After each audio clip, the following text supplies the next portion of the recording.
Hello everybody, good evening. How are we? Are we alive? Kamusta ang tanan? How's Christmas everybody? So hopefully everybody was enjoying celebrating the Christmas together with the families, friends and special someone. But however, of course, we need to know the spirit of Christmas, no? Kapag Christ is risen, Christ is born. So dili makalimutan pasalamat sa ato ang labaw nga makagagahom, no? Always pray to God and have faith to God always. For today's video, everybody, I'm going to share to you some important tips, especially to those who wanted to apply for a work internationally or what we call overseas Filipino workers.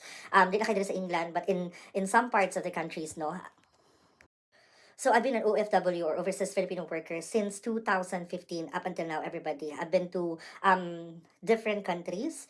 The last two I had was in Saudi Arabia and then dito sa England. So every time na I go to a country, you should know at least the rules, language, and culture. So those are at least three vitals na dapat yung pag-aralan or you need to study with. So like for me, as an overseas Filipino worker, personally, I'm going to share to you kung saan akong ginabuhat or what do I do every time I go to a country, especially it's my first time and work there as a overseas Filipino workers. Try to join a group, no? There's a Filipino group or association in each country. Posibleng wala yan. So there is talaga. So if I were you, try to search someone in social media applications. Nowadays, technologies, we're in a modern world right now. So technologies are really really easy to get along with. So you should try to find an association na in case of emergency at least they can help you, as well as if you join an association or a group in Facebook or whatsoever, you can also learn things, no? Daghan mong mahibalaan na butang. So like for me, ako personally, I joined healthcare workers, Filipino healthcare workers in UK. I also joined Filipino Nurses Association's UK chapter. So those are the two organizations that that I've actually joined. And those associations actually help me a lot. Like for example, about everything, about the rules. Madami ka matututunan. You got to learn. You will have the chance to learn a lot. If you go to an association or if you join an association or a group. So there are some cases also, like for example, this nurses association, you actually paid for the membership, but actually the one you paid is really really helpful.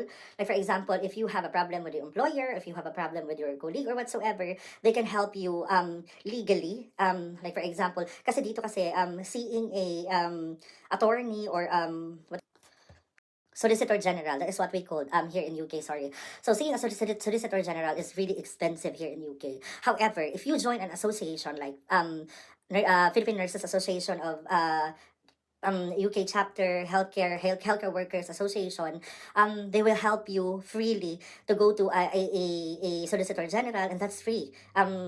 They're going to help you financially with in terms to that. So because you paid for the membership, and the money you paid for that, you can use it if you can go to if you will go to a Solicitor General or whatsoever or anything you need to so ganun siya no, ingana siya.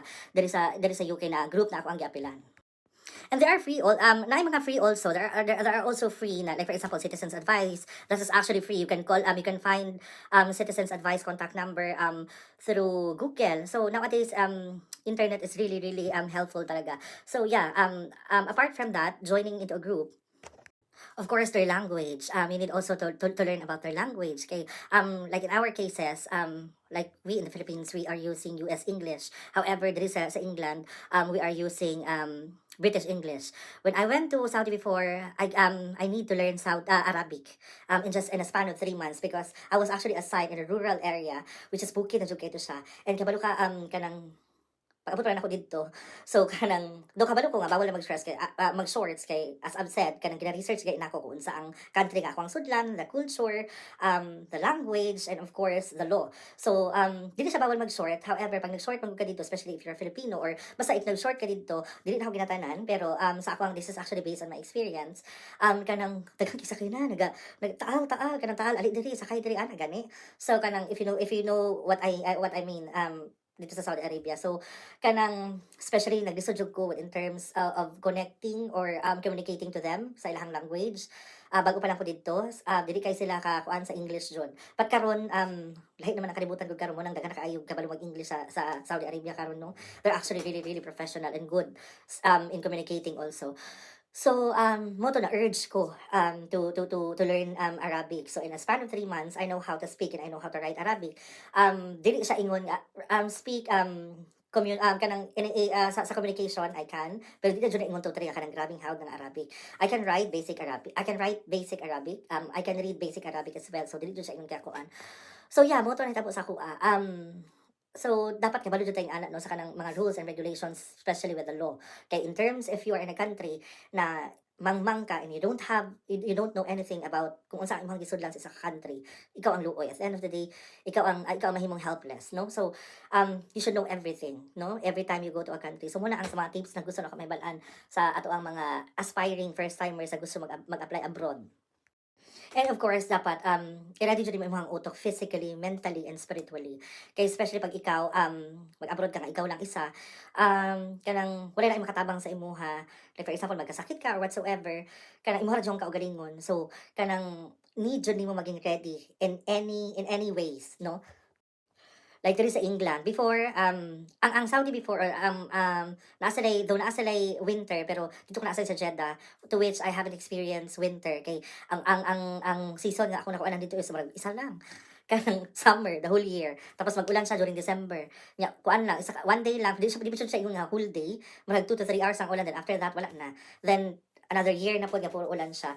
That is why I am really really excited of going to a country that has a winter na kung ano na winter na panahon. But when I came in here, gihatagan we were actually given an advice to our welfare before about seasonal depression kay lahi lagi daw ang kanang lahi jud ang weather jud daw diri. So before di ko matuo, in my first 6 months marag kanang dili man pataka naman ni sila ana excuse me. But along the way, kato naka-experience ko, this is actually my second time experiencing winter.